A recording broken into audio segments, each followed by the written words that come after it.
plant and animal species to thrive in their wake. Nature had crafted them as agents of chaos, essential for maintaining the dynamic pulse of eastern North American woodlands. But the arrival of European settlers was a fatal pivot point. Humans armed with an insatiable hunger and industrialized killing methods turned their attention to this avian abundance. Pigeons were slaughtered for meat, feathers, and even sport. Hunting parties armed with shotguns, nets, and sulfurous smoke bombs decimated entire colonies in days. No laws existed to curb this bloodbath. Passenger pigeons were viewed as a limitless commodity.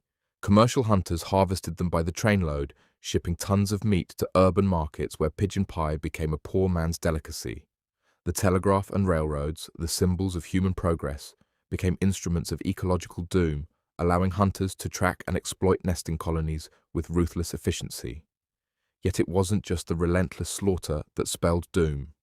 The passenger pigeon's survival hinged on its colossal numbers. Their breeding success depended on safety in overwhelming numbers, a strategy known as predator satiation. With their population shattered below critical mass, their communal defense mechanisms collapsed. Suddenly, they became easy prey for natural predators, hawks, owls, raccoons that once stood no chance against the impenetrable bird blizzards. But nesting sites were abandoned, breeding halted. The sky, once alive with a symphony of wings, fell eerily silent. By the late 19th century, sightings became rare curiosities. Nature's invincible flying empire had been reduced to scattered, terrified survivors. On September 1st, 1914, in a solitary cage at the Cincinnati Zoo, Martha, the last known passenger pigeon, died. She was named after Martha Washington, yet her legacy would be a stark monument to humanity's ecological crimes. Her death was not just the extinction of a species, it was the annihilation of a living force that had once reshaped landscapes. Crowds came to view Martha as she sat in lonely captivity, a living ghost from a world humanity had erased. After her death, her body was shipped to the Smithsonian Institution, where she was mounted and displayed under the haunting title, The Last Passenger Pigeon. A brutal, final punctuation mark on an ecological catastrophe engineered by human greed. In the modern era of genetic engineering, the idea of de-extincting the passenger pigeon has ignited scientific and ethical debates. Could we resurrect this sky-dominating titan through advanced CRISPR technology using DNA extracted from preserved specimens?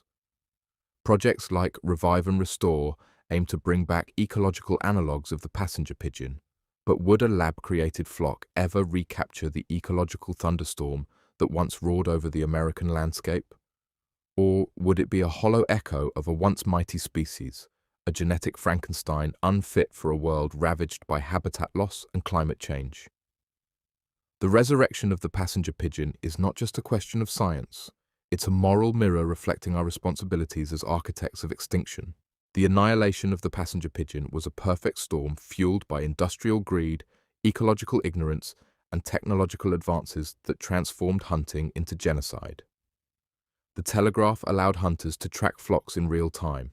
Railroads transported the spoils to distant markets. Newspapers advertised pigeon hunts like sporting events. No law, no moral compass stood in the way. Humanity, intoxicated by its technological ascendancy, saw nature's abundance as a warehouse of free resources. The passenger pigeon was simply the first grand-scale victim of this industrial ecological assault. Today, the skies over North America are hauntingly empty compared to the pre-20th century era. The landscapes that once thundered with the pulse of pigeon wings now echo with silence. The forests, no longer churned and fertilized by nesting colonies, have shifted in composition. Oak and beech trees, once dependent on the pigeons for seed dispersal and forest regeneration, have seen their life cycles disrupted. The extinction of the passenger pigeon triggered ecological ripples still felt in the present. It was not just a bird that vanished, it was an entire environmental process that collapsed. The passenger pigeon's extinction should have been a turning point in environmental consciousness. Instead, it became just one chapter in a long book of species eradications. The lessons, though, are crystal clear. No matter how abundant a species appears, unchecked exploitation will eventually grind it into dust. The hubris of seeing nature as an inexhaustible resource is a delusion that has driven countless species to the brink. Today, as humanity faces the sixth mass extinction, the ghost of the passenger pigeon looms large, a feathered spectre reminding us of our capacity for destruction. In an era where species are vanishing at rates unseen since the age of the dinosaurs, the passenger pigeon serves as both a tragic symbol and a prophetic warning. Climate change, habitat destruction, and industrial-scale exploitation are the same engines that obliterated the pigeons, now revved up to global scales. The planet's ecological balance teeters on a knife edge, and humanity stands at a crossroads. Will we heed the lessons written in the feathers of extinct giants, or will we charge forward, blind to the collapse we orchestrate? Before humans mechanized their domination of ecosystems, the passenger pigeon was the uncontested monarch of North America's skies. For thousands of years, these birds operated as a biological superpower, functioning as a keystone species that dictated the dynamics of entire forests. Their evolutionary strategy was simple but effective: exist in numbers so vast that no predator could ever pose a serious threat. Predators could kill thousands, but millions would survive. This wasn't random chance. This was evolutionary warfare perfected by natural selection over millennia. Long before European settlers set foot on the continent, Native American tribes witnessed the spectacle of pigeon migrations. However, indigenous hunting was balanced, guided by cultural respect and ecological understanding. They took only what they needed. But once industrialization gripped the New World, the pigeon's fate was sealed. The very abundance that had protected them for centuries became the Achilles heel that invited their doom. The 19th century marked the darkest period in the passenger pigeon's history. Market hunters turned the pigeon population into a commodity, targeting them with relentless efficiency. Pigeon roasts became local spectacles. Ammunition manufacturers even used pigeon shoots as promotional events to showcase the destructive power of their new shotgun models. Entire families, including women and children, joined in these massacre events, gunning down pigeons by the thousands as a form of weekend entertainment. Newspaper advertisements would announce pigeon nesting sites, attracting droves of commercial hunters who would descend like vultures. Railroads, the pride of industrial America, were refitted to haul away tons of pigeon meat, stacked in crates, barrels, and even in open wagons. The flesh was salted and shipped to feed urban centers, particularly the swelling populations of the working poor. Passenger pigeon meat was so abundant and cheap that it became known as the beef of the poor. But this industrial-scale slaughter was happening at a pace far beyond the pigeon's ability to recover. The extinction of the passenger pigeon wasn't just a disappearance, it was an ecological implosion. The pigeons played a vital role in seed dispersal, nutrient cycling, and forest regeneration. Their droppings, rich in nitrogen, supercharged the growth of certain plants. When the pigeons were wiped out, entire ecosystems destabilized. Oaks, beeches, and chestnuts, tree species that relied heavily on the pigeons for seed distribution, experienced significant shifts in their reproductive cycles. Rodent populations, once controlled by the pigeons' overwhelming presence, exploded in numbers, leading to increased crop damages. The balance between predator and prey, nurtured over centuries, was thrown into chaos. The ripple effects of their extinction reached far beyond ornithology. It was a violent rupture in the interconnected web of life. Humanity didn't just kill a bird species, it detonated a biological time bomb whose shockwaves are still felt across North America's ecosystems today. Let's make no mistake, technology played the executioner's role in the downfall of the passenger pigeon. The telegraph, once hailed as a marvel of human ingenuity, was used to relay the locations of pigeon flocks across vast distances.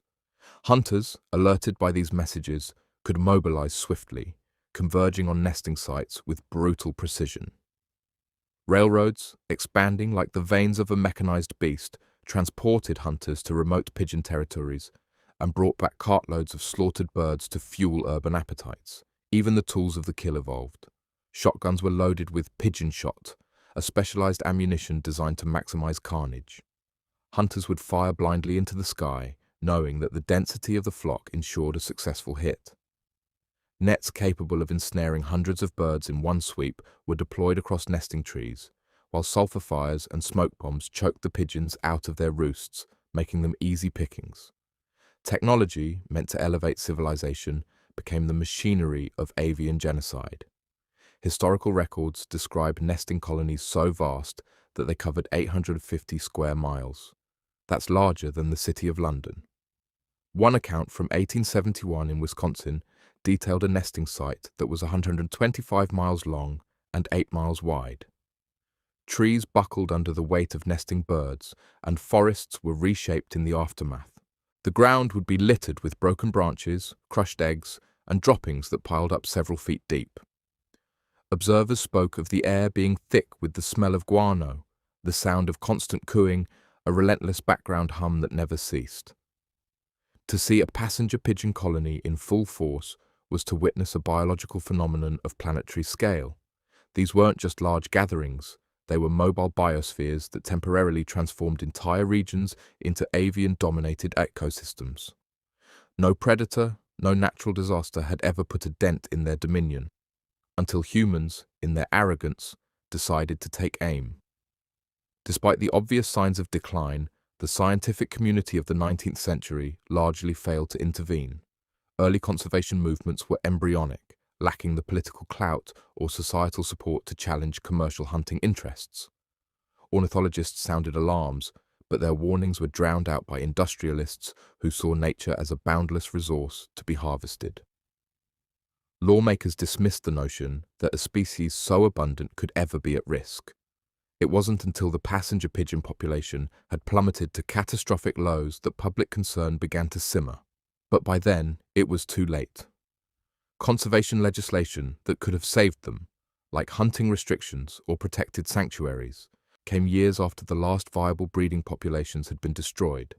The legal protections were enacted not as a means to rescue the species, but as a symbolic gesture of guilt, an empty epitaph on a gravestone already inscribed. The extinction of the passenger pigeon left a psychological scar on the American conscience. For the first time, society had to confront the reality that human activity could erase an entire species from existence. The narrative of human dominion over nature was suddenly tainted with the bitter aftertaste of irreversible loss. Museums, zoos, and educational institutions began to showcase preserved pigeon specimens, not as educational curiosities, but as somber relics of human folly. The passenger pigeon became a cautionary symbol, a feathered martyr in the burgeoning conservation movement. Environmentalists, inspired by the haunting story of the pigeons, pushed for laws that would protect other vulnerable species. The Lacey Act of 1900, which regulated interstate wildlife trade, was in many ways a legislative offspring of the pigeon's tragic demise. The passage of the Migratory Bird Treaty Act in 1918, though too late for the pigeons, was directly influenced by their extinction. When passenger pigeons took to the skies, it wasn't just a migration. It was a moving ecological event of seismic proportions. Their synchronized flocks, often a mile wide and hundreds of miles long, functioned like a living weather system. They dropped guano in such quantities that it altered the chemical composition of the soil. Forest floors, saturated with nitrogen and phosphorus, became supercharged growth zones. Some plants, including species of oak, hickory, and chestnut, evolved specifically to capitalize on the pigeon's nutrient-rich fertilizer. Their mass nesting sites, which decimated trees by sheer weight, triggered a process known as catastrophic pruning. This would allow sunlight to reach the forest floor, fostering a burst of undergrowth that provided food and shelter for countless species. From insects to mammals, entire food chains were indirectly tied to the ecological footprint of the passenger pigeon. Remove the pigeons, and you don't just lose a bird, you gut the entire system. Passenger pigeons didn't rely on speed or camouflage to evade predators. They embraced a biological arms race strategy called predator saturation. The logic was brutal. If you exist in mind-boggling numbers, no predator can consume enough of you to make a dent. Hawks, falcons, owls, and mammalian hunters could only pick off a negligible fraction of a flock that numbered in the billions. For every pigeon killed, 10,000 would survive to breed. This safety in numbers strategy worked flawlessly until humans entered the equation. Unlike natural predators, humans hunted not out of ecological necessity, but for sport, commerce, and sheer exploitation. With guns, nets, and traps, they bypassed nature's checks and balances. Human greed ignored biological limits, turning an evolutionary advantage into a vulnerability that spiraled the species toward oblivion. No technology accelerated the passenger pigeon's path to extinction faster than the railroad. In the 1800s, railroads crisscrossed America like iron arteries, pumping human ambition into previously untapped wilderness. These iron beasts didn't just transport goods and people, they became mobile death wagons for passenger pigeons. Train companies built special cars, equipped with ice storage to haul pigeon carcasses by the ton to urban markets. Telegraph lines, running parallel to the tracks, allowed hunters to track pigeon flocks in real time, ensuring that no colony could find refuge from human onslaught. With this deadly combination of speed and communication, humanity industrialized bird slaughter with factory-like efficiency. What once took weeks of horseback scouting and mule-driven wagons could now be executed in days, with fresh pigeon meat delivered to city markets before it spoiled. By the late 1800s, naturalists began documenting the terrifying speed at which the passenger pigeon population collapsed. Where once skies were blackened by their presence, flocks became rare, then mythic. Entire nesting grounds, once loud with the cacophony of millions of birds, fell eerily silent. Eyewitnesses described the disappearance as surreal, like watching the tide vanish and never return.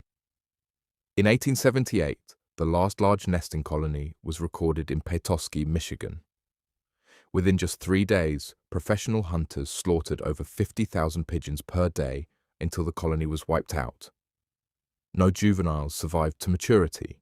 The reproductive cycle, once protected by sheer volume, had been shattered beyond repair. By the 1890s, passenger pigeon sightings became so scarce that ornithologists treated them as chance miracles. The world had watched a biological superspecies vanish before their eyes and done nothing to stop it. The market economy viewed passenger pigeons not as wildlife, but as profitable units. Pigeon meat was sold in city markets for as little as 50 cents per dozen. Hunters were paid by the bird, incentivizing mass extermination rather than sustainable harvesting. Pigeon feathers, prized for bedding and fashion, became another commercial avenue that fueled the carnage. The demand was insatiable. Restaurants in New York, Chicago, and Philadelphia advertised pigeon pie and roasted pigeon as delicacies, even as the bird teetered on extinction. Vendors didn't just sell the meat, they sold the experience. Patrons were invited to witness pigeon shoots as entertainment, with live birds released from crates only to be gunned down mid-flight. The commodification of a living species reached grotesque heights, turning a vital ecological player into a disposable product on the shelves of capitalism. Martha, the last passenger pigeon, became an unwilling celebrity in her final years. At the Cincinnati Zoo, she lived in a lonely cage, a living monument to human-driven extinction. People came to see her, some with fascination, others with guilt, but none with the power to reverse the fate sealed by decades of slaughter. When Martha died on September 1, 1914, her body was frozen in a block of ice and sent to the Smithsonian Institution. There, she was taxidermied and displayed as a grim relic, a feathered corpse that symbolized the consequences of human exploitation. Her display label, cold and clinical, read, "Extinct." But that single word carried the weight of an ecological tragedy that resonated across generations. The extinction of the passenger pigeon was a catalyst that ignited the early conservation movement. Public outrage, although too late to save the pigeons, fueled legislative action to prevent future mass exterminations. Influential figures like John Muir and George Bird Grinnell used the pigeon story as a rallying cry, pushing for wildlife protection laws that would eventually birth the Audubon Society and the broader environmental movement. The Migratory Bird Treaty Act of 1918, one of the first international agreements to protect bird species, was a direct response to the pigeon's extinction. This legislation, though flawed and often bypassed, marked a pivotal shift in humanity's relationship with wildlife. The passenger pigeon had become a martyr, a symbol of what happens when human greed overrides ecological balance. With the advent of genetic engineering, scientists now flirt with the possibility of resurrecting extinct species. Passenger pigeons, preserved in museum collections, provide viable DNA samples that could theoretically be edited into the genome of their closest living relatives, the band-tailed pigeon. But this venture raises profound ethical questions. Should humanity attempt to play God, reviving a species it ruthlessly exterminated? Even if the bird could be brought back, would it have a world to return to? The forests it once dominated have been fragmented, urbanized, and ecologically transformed. Could a resurrected pigeon population ever reclaim its role as a keystone species? Or would it be an ecological orphan, alive but functionally extinct? Perhaps the most insidious legacy of the passenger pigeon's extinction is the phenomenon of ecological amnesia. As generations pass, the sheer scale of the bird's former abundance fades from collective memory. Few can grasp the reality that billions of birds once darkened the skies in living storms. This forgetfulness fosters complacency, allowing new ecological disasters to unfold under the guise of progress. Modern industries repeat the same destructive patterns. Overfishing decimates oceanic ecosystems. Deforestation erases ancient rainforests. Poaching drives rhinos and elephants to the brink. The tools have become more advanced, but the mindset remains tragically unchanged. The passenger pigeon's ghost hovers over these modern crises, a silent witness to humanity's refusal to learn from its mistakes. The passenger pigeon's extinction was a localized disaster with global implications. It was a forewarning of the Anthropocene, the current geological epoch defined by human impact on Earth's systems. Today, species vanish at a rate 1,000 times faster than the natural background rate, a pace reminiscent of mass extinction events like the asteroid impact that ended the age of dinosaurs. But unlike cosmic disasters, this extinction event is orchestrated by a single species. Yes. Habitat destruction, climate change, pollution, and invasive species. Introductions have turned the entire planet into a hunting ground where nothing is safe. The story of the passenger pigeon is no longer an isolated chapter. It is the preface to an ongoing saga of environmental collapse. The annihilation of the passenger pigeon wasn't an isolated anomaly. It was the byproduct of an industrial civilization addicted to overkill. Human history is riddled with examples where abundance is mistaken for infinity. The buffalo hunts of the Great Plains, where herds million strong were decimated to near extinction, mirror the pigeon holocaust almost step for step. Humanity's technological advancements, railroads, telegraphs, firearms, amplified hunting from survival activity to mechanized extermination. The passenger pigeon was not merely harvested, it was obliterated with assembly line precision. No species, no matter how abundant, can survive when its mortality outpaces its ability to reproduce. The passenger pigeon, with its synchronized, large-scale breeding strategies, required massive colonies to succeed. By fracturing these colonies, hunters disrupted their entire life cycle. It wasn't just bodies that were destroyed, it was the very mechanism by which life perpetuated itself. This brutal efficiency of extermination stands as one of the most rapid, large-scale extinctions ever orchestrated by humans. The extinction of the passenger pigeon was not an event with a singular impact. It triggered cascading effects across North American ecosystems. Seed dispersal patterns collapsed. Predator-prey dynamics were thrown into chaos. Species that had co-evolved alongside the pigeons for millennia, like certain insects, fungi, and small mammals, saw their niches obliterated or radically altered. The forest composition shifted subtly but profoundly. The absence of pigeon-mediated soil enrichment led to nutrient-starved forest floors. This changed which plant species could dominate the understory, altering habitats for countless creatures. The ecological niche once filled by the pigeon, a role of disturbance and renewal, remained vacant. Nothing could replicate the sheer scale of their influence. In ecology, The loss of a keystone species like the passenger pigeon is akin to removing the central pillar from a cathedral. The structure may stand for a while, but collapse is inevitable. While passenger pigeons may be biologically extinct, their genetic material persists in museum specimens, offering both a haunting relic and a faint glimmer of hope. Genomic sequencing projects have meticulously catalogued the pigeon's DNA, opening the door for potential resurrection through advanced biotechnology. Scientists dream of editing the genome of the band-tailed pigeon, its closest living relative, to recreate the passenger pigeon's genetic traits. But science fiction collides with ecological reality here. Even if passenger pigeons could be genetically revived, the environment they once thrived in has been irrevocably transformed. Could flocks of resurrected pigeons navigate a fragmented landscape of urban sprawl, highways, and agriculture? Or would they simply become an artificial curiosity, a laboratory-born echo of a species that needed the wilderness to survive? Martha's taxidermied body, displayed behind glass in Washington, D.C., serves as a guilt monument to the cost of human ignorance. Visitors stare at her lifeless form, their reflections cast upon the glass as a visual reminder of humanity's hand in her species' demise. But static displays do little to invoke the visceral horror of what was lost. The storm-like migrations, the ecological upheavals, the aerial symphonies of wings, all reduced to silent feathers under museum lighting. And yet, Martha's legacy persists, not as a mere symbol of loss, but as a challenge. Will future generations allow the passenger pigeon story to repeat itself with other species? Or will it become the crucible in which a new conservation ethic is forged, one grounded in humility, respect, and an understanding of nature's finite resilience?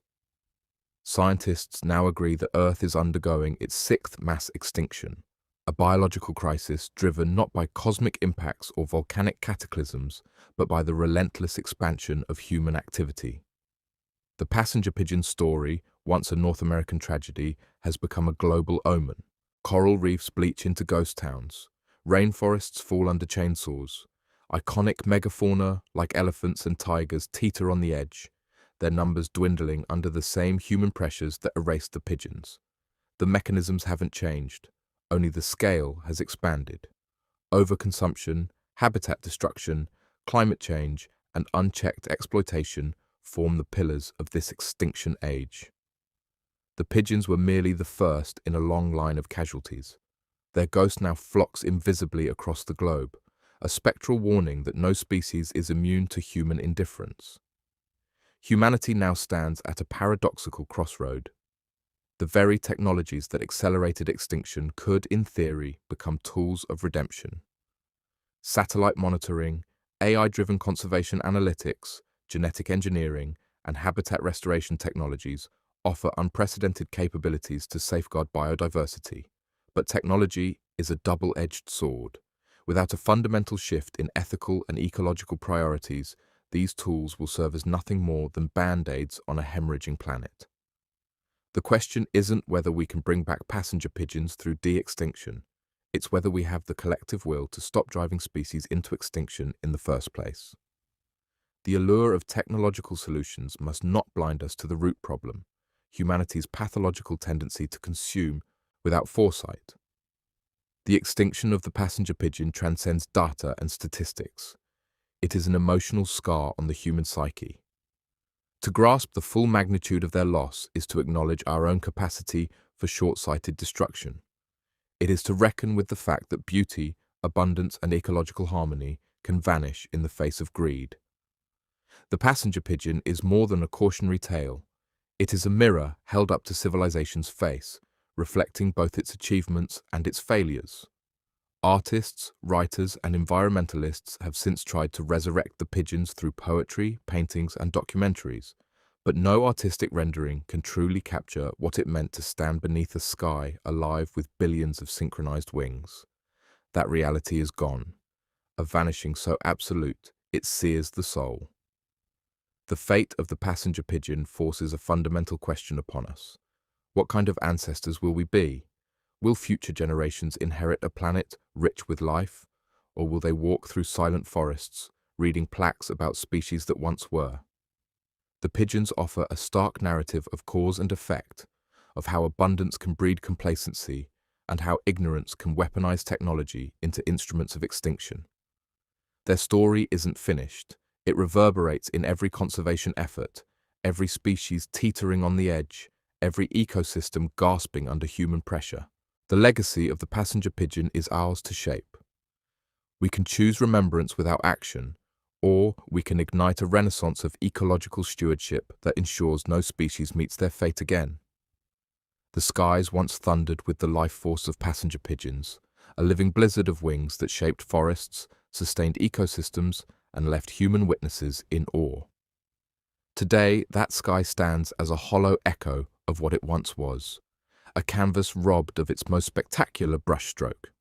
The extinction of the passenger pigeon was not an accident.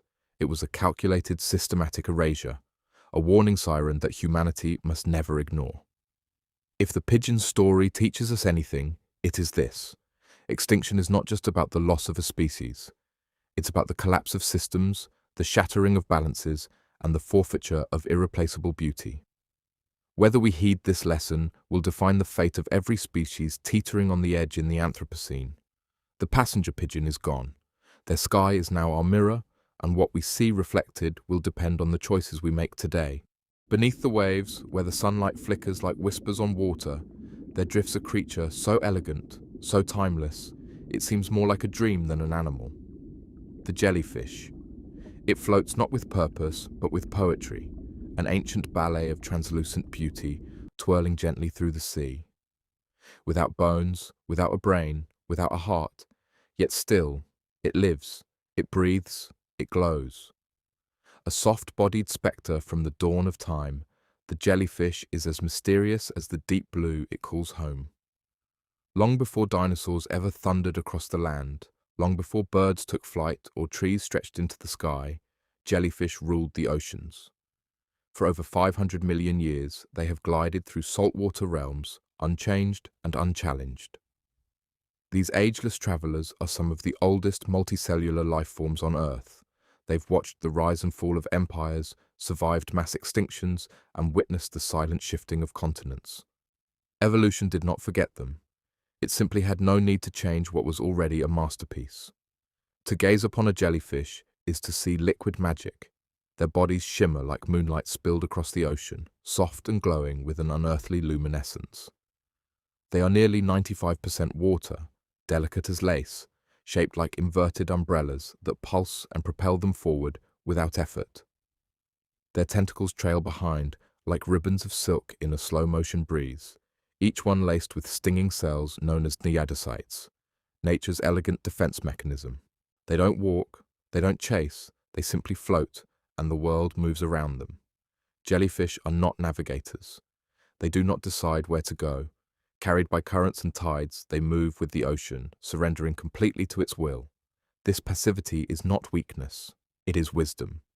In a world that prizes direction, jellyfish teach us the art of surrender, of going with the flow, of trusting that the sea knows the way. They drift not in chaos, but in harmony, living their lives as gentle nomads in a vast blue wilderness. Though graceful and almost otherworldly, jellyfish are not defenseless. Their tentacles are equipped with millions of tiny harpoons, capable of delivering venom with a single brush. This sting can paralyze prey, deter predators, or cause great pain to unsuspecting swimmers. Some species, like the infamous box jellyfish, carry venom potent enough to kill a human in minutes. But most jellyfish are harmless to us, and even the dangerous ones are simply playing their part in the grand ocean symphony, a silent warning that even the most delicate dancers can carry a dagger in their flow. Many jellyfish are bioluminescent, lighting up the dark ocean with soft hues of blue, green, and violet. This natural glow is created by chemical reactions within their bodies, used to communicate, distract predators, or attract prey. Imagine a midnight ocean lit by stars beneath the waves, a shimmering ballet of light where jellyfish waltz across a watery stage with glowing skirts and pulsing rhythms. It's not just beautiful, it's breathtaking. Nature, it seems, has its own special effects team. Among the thousands of jellyfish species, one stands out with a power that seems pulled from the pages of myth. Turritopsis dohrnii, often called the immortal jellyfish, has the ability to reverse its own aging process. When threatened or injured, it can revert to its earliest life stage and begin again, an infinite cycle of rebirth. In a world where all things grow old and perish, this tiny creature holds the secret of eternity. Scientists study it with awe, hoping to unlock clues about human aging, disease, and perhaps one day, even immortality. Jellyfish begin their lives not as floaters, but as tiny, fixed polyps attached to rocks or reefs. From this humble anchor, they bud off into the jellyfish we know, drifting away into the open sea. This dual lifestyle, part sedentary, part mobile, is unlike anything we experience on land. It's a reminder that even in the depths of the sea, transformation is always possible. One form gives rise to another, and the cycle continues, mysterious and eternal. Not all jellyfish look like glowing umbrellas. Some resemble crystal chandeliers, others like floating bells or tangled threads. The lion's mane jellyfish, one of the largest species, can grow tentacles longer than a blue whale. The Irukandji jellyfish, no bigger than a thumbnail, delivers venom strong enough to make a grown person collapse in agony. From Arctic waters to tropical lagoons, from shallow shores to abyssal plains, jellyfish have evolved into 1,000 beautiful, bizarre forms, each one a brushstroke in the grand painting of life beneath the sea. As climate change warms our oceans and human activity disrupts marine ecosystems, jellyfish are thriving in unexpected ways. Overfishing removes their predators. Pollution creates nutrient-rich waters perfect for their reproduction. And so, swarms of jellyfish, called blooms, appear in places they never did before. These blooms can clog fishing nets, shut down power plants, and disrupt tourism. They are no longer just ghostly drifters. They are reminders that balance has shifted, and the ocean is speaking to us in a language we must learn to understand. There is a haunting elegance in the way jellyfish move. With each gentle contraction of their bells, they pulse through the water like dancers in slow motion, choreographed by the currents and lit by their own glowing grace. There are no sudden bursts, no frenzied swims. Only rhythm, only poise. In the deepest, darkest parts of the sea, where light barely touches, jellyfish become ballerinas cloaked in moonlight, performing an ancient dance for an audience of shadows. The ocean is their stage, and they are the silent stars. It might seem strange that an animal without a brain or centralized nervous system can hunt, but jellyfish do just that, effortlessly and efficiently. Their tentacles trail silently, laced with nematocysts, waiting for an unsuspecting shrimp or small fish to brush against them.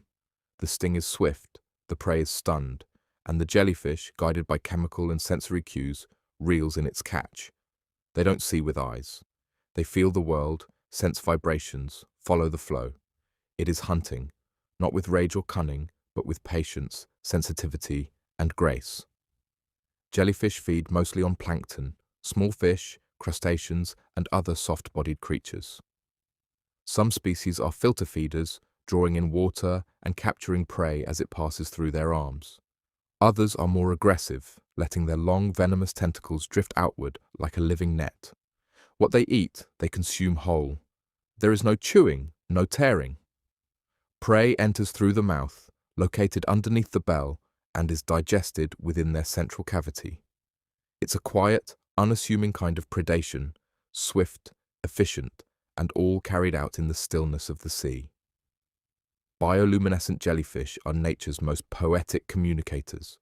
Their light can serve as camouflage, making them blend into the faint blue glow of the ocean surface from below. Or it can confuse predators, a dazzling flash of light followed by a swift retreat. Some use light to attract mates or warn others, but beyond its function, the glow is a spectacle. Imagine an ocean where stars don't just twinkle above, but pulse and shimmer beneath the surface. A place where light is not only seen, but felt. In this world, jellyfish are artists, painting the water with brilliance. Touch a jellyfish and you'll feel the delicate pulse of something almost not there. Their bodies are nearly invisible, soft as jelly, and break apart with the gentlest pressure. Out of water, they collapse, silent puddles of translucent tissue. Yet within their element, they are ethereal, resilient, purposeful. It's a paradox of nature. Their beauty is born of vulnerability, and their survival is wrapped in softness. They show us that strength doesn't always roar. Sometimes it drifts, glows, and barely touches the world around it. In some parts of the world, jellyfish swarms have taken over entire coastlines. These blooms can contain millions of individuals, moving like a giant, unified body. They clog nets, overwhelm fish farms, and even jam up the cooling systems of nuclear power plants. While mesmerizing from a distance, these blooms reveal a truth. Jellyfish are adaptable, opportunistic survivors. In a changing ocean, they thrive. While many marine species struggle with warming waters, pollution, and overfishing, jellyfish multiply, undeterred and unchallenged. Their silent takeover is not malicious, but it is undeniable. One of the most mysterious jellyfish on the planet is the tiny irukandji, found in the waters of northern Australia. It's no larger than a fingernail, almost impossible to spot, yet its sting unleashes a syndrome of immense suffering, severe pain, nausea, cramps, even psychological effects like a sense of impending doom. It's not just a physical reaction, it's an emotional storm. And yet, this tiny creature, nearly invisible, floats peacefully until disturbed. It reminds us that size does not dictate power, and that even the smallest life in the ocean can hold awe-inspiring secrets. Throughout history, jellyfish have inspired artists, poets, and storytellers. In Japanese folklore, they appear as messengers of the sea gods, soft-spoken travelers between the human world and the deep. In some cultures, they symbolize impermanence, creatures made of water and light, here one moment and gone the next. In modern art and design, their form inspires elegance, minimalism, and futuristic beauty. There's something inherently mystical about them, something that speaks not to the mind, but to the soul.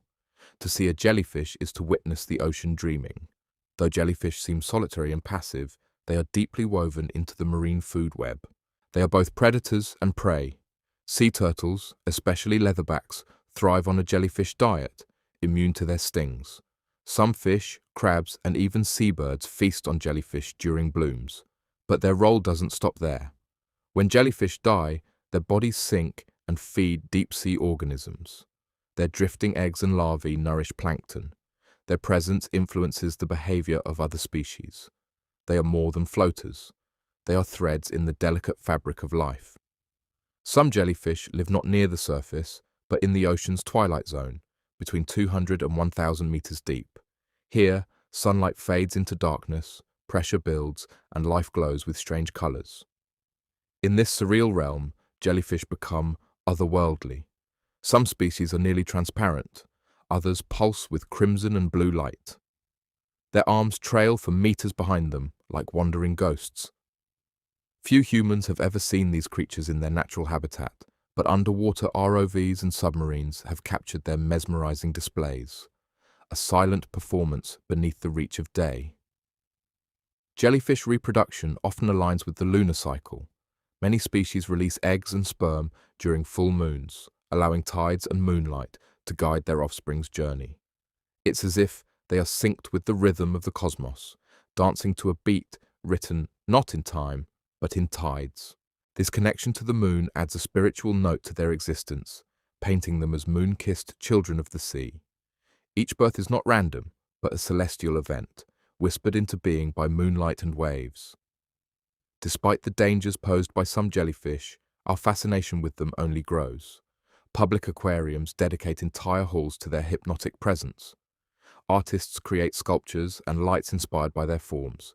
Scientists explore their medical potential, from pain treatments to anti-aging research. And for those who dive into jellyfish lakes in places like Palau, the experience is unforgettable. A swim among thousands of stingless jellyfish gliding past you like dreams in motion. The feeling is surreal, humbling, and deeply peaceful. What can we learn from jellyfish? Patience, surrender, resilience. They show us that it's okay not to fight the current, that beauty doesn't need noise or speed, that survival can be soft. In their transparency, we see honesty. In their drifting, we see wisdom. And in their glow, we find a message. The world doesn't need to shout to be beautiful. Sometimes it just needs to float. As the climate shifts and oceans warm, jellyfish may become even more central to the marine story. Some scientists warn that we are entering the age of the jellyfish, where these ancient beings rise again, not as rulers, but as resilient survivors in seas that other creatures may find harder to endure. While many marine animals struggle against acidification, pollution, and habitat loss, jellyfish float effortlessly on. They are the adaptable ones, the silent ones, the ones we cannot afford to ignore. But should we fear them, or should we admire their ability to thrive when others falter? The truth, perhaps, is somewhere in between. Jellyfish don't conquer the oceans. They fill in the empty spaces. They take over where balance has failed. They bloom not because they are villains, but because they are survivors in an unraveling world. They are not invaders. They are signals, signs, warnings from the deep that something has shifted, that we need to listen more closely to the water. Try to hold a jellyfish in your hand, and it will slip through your fingers. Try to capture its essence in words, and the language feels too heavy, too stiff. Jellyfish are made of softness and light, of silence and flow. They are dreams shaped by seawater, formless and yet formed, ancient and yet eternal. They cannot be domesticated, cannot be tamed, cannot be bound to the land. They belong to the currents, to the tides, to the vast rhythm of the ocean itself. This is why watching a jellyfish is like listening to music with your eyes. It doesn't explain, it evokes. It doesn't ask to be understood. It asks to be felt. In their movement, there is music. In their light, there is language. In their stillness, there is meaning. To know a jellyfish is to accept mystery. To float alongside one is to be reminded that some things in life are not meant to be mastered, but to be marveled at. Jellyfish are not creatures of command. They do not roar, do not chase, do not rule. And yet they endure. They are children of the water, born from salt and time. Their power is in their patience. Their strength lies in surrender.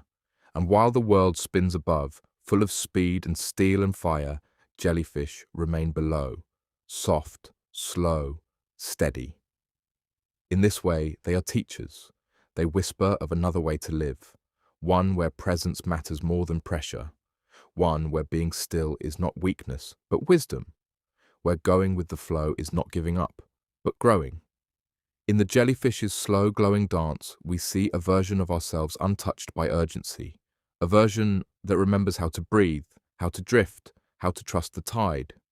We often seek inspiration in loud places, in heroes, in thunder, in speed. But the jellyfish asks us to look elsewhere, to look beneath, to look within. Beneath the waves, it shows us that life doesn't need a brain to be intelligent, doesn't need a skeleton to stand tall, doesn't need eyes to see beauty. It shows us that fragility and power can share the same skin, that you can float and still move forward. Perhaps that is the greatest lesson of all, that in a world obsessed with control, the jellyfish offers freedom. Not freedom from danger or hardship, but the freedom to exist just as you are, drifting, glowing, soft, and strong, an echo of the ocean's oldest poetry. As our story glides to its close, picture one jellyfish, just one, rising slowly from the depths. Its bell pulses with quiet energy, pushing it upward through a curtain of sunlit water. Its tentacles flow behind like lace in a dream.